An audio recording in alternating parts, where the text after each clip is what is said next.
It's the elephant in the room, at least in India. And the opposition in India has been saying that your government has been less than transparent on the issue of China. And of course, they've actually charged you with the fact that a lot of land has been ceded to China. Navika,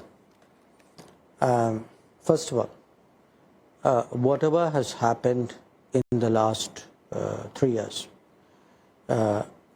whenever our disengagement has led to any outcome, which it has, we had a disengagement on Galwan, we had a disengagement on Pangong So, we had one on PP15, PP17A. We have actually gone to Parliament and made a statement to Parliament. Defence Minister has made a statement to Parliament.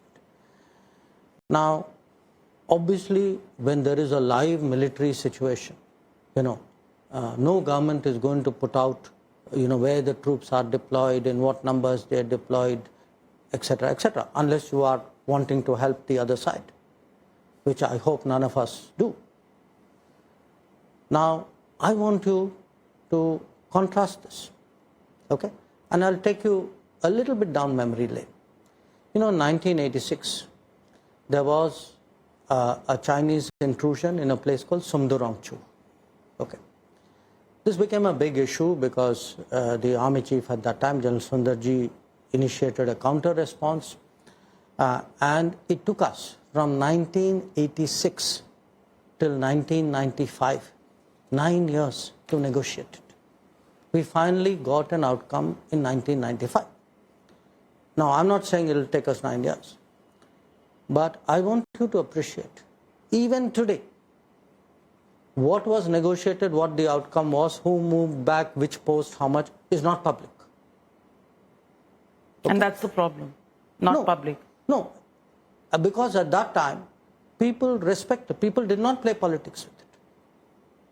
This is not a problem. This is whether you take your national security seriously or not.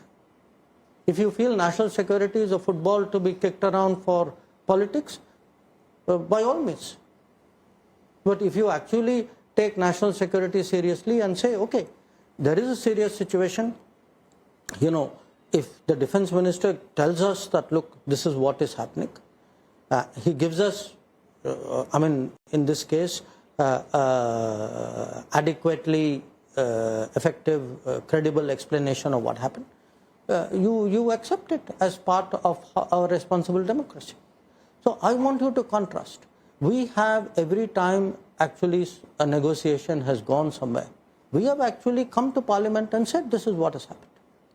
Now, but Dr. Jaishankar, Rahul Gandhi says he was in Ladakh a few weeks ago. Yeah, no, I look, again, I saw what he said. And he said, I now have this great concern about land. Okay? So tell me one thing. Did we not lose 38,000 square kilometers of land in the 1950s and 60s? Now, when Rahul Gandhi went to Olympics, he was not bothered about the land which we had lost. He has spoken recently very laudatory remarks about Belt and Road Initiative, when he was abroad. Belt and Road Initiative goes through Pakistan-occupied Kashmir. Is that not our land? So you have no concern about land when it comes to Belt and Road. You have no concern about lands which were lost earlier during Nehru's time. Suddenly, you now seize on something and say, oh, I have great concern about land. Dr. Jaishankar, let's do a fun rapid fire round. Okay. You're all charged up. With which you will end this, right? With which I'll end this, provided you give us some very interesting answers. Life as a diplomat or life as a politician? Which one is better? If you get it in the right sequence, both are good. Russia or China? I learned Russian as my foreign service language. Okay, so Russia better than China. US and China. I've been ambassador in China. You've said your answer and people will make their own conclusions. Okay. US or China? I've done 2 postings in the United States. One in China. So US is better. One. I didn't say that. You said that. Yeah. Yeah, I mean, I have to help people make their conclusions. Look, I am a person who grew up in the diplomatic profession, but the political profession is not that different sometimes. You don't you always make exclusive choices. A little bit of that and a little bit of this. Okay, so also tell me, postings abroad or working in India? For me, all said and done, the most exciting ones were working in India. Parliament or MEA? You know, when you are in MEA, you are also in Parliament, but in the gallery. So your question should be Parliament floor or Parliament gallery? Okay, Parliament gallery. Any day the floor.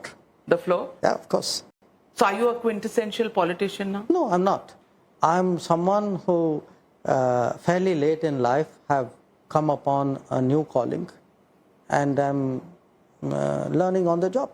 Your relationship with Prime Minister Modi? Good, I think. Can we be the fly on the wall for an anecdote where you've had a discussion with him that's impressed you? Oh, you have to be many flies on many walls for that. Look, it would, to me, would vary. I mean, could be a cultural insight, you know. Sometimes stories he shared with me about his travels, especially travels before he became Prime Minister. To China when you were there? No, not only China, you know, he's spoken even when he was a Karyakarta, when he has gone abroad, his US travels. In fact, I found I think he's traveled much more in the US. And in fact, he was telling me that most of it was on a Greyhound bus, or those days there used to be a Delta package, you know, Delta Airlines package. Yeah. So some of it is his travel, his insights, his cultural insights.